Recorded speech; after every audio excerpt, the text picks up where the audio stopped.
1 महीना बीत गया था। पीहू के डर ने गांव के लोगों को पागल कर दिया था। कोई स्कूल नहीं जा रहा था। बच्चे खिड़कियों से पीछे छुप के बाहर झांकते थे, लेकिन पीहू अभी भी उसी स्कूल के सामने बैठी मिलती थी।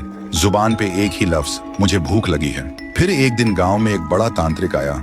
सुना था 1000 भूत प्रेत भगाए हैं उन्होंने। तांत्रिक गांव में कदम रखते ही एक आदमी से पूछा, ये गांव इतना शांत क्यों है? आदमी बोला, हमारे गांव में एक छाया घूम रही है जो मुझे भूख लगी है बोल के इंसान को निगल रही है। तांत्रिक ने आंख बंद की और जो देखा वो चौंक गया।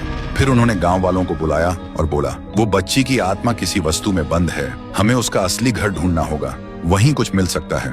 फिर एक रात गांव के 2 जवान साहसी लड़के पीहू का पीछा करते हैं और देखते हैं पीहू एक पुरानी झोपड़ी के अंदर जाती है। दोनों चुपके से झांकते हैं। पीहू एक पुरानी गुड़िया के सामने और उससे बात कर रही होती है जैसे वो जिंदा हो।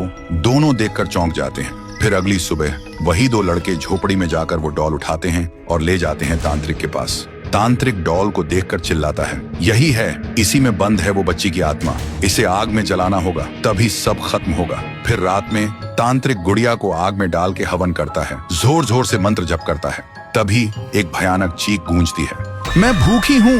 और अचानक वो डॉल हवा में उड़ जाती है और सबके सामने उस डॉल से निकलती है पीहू।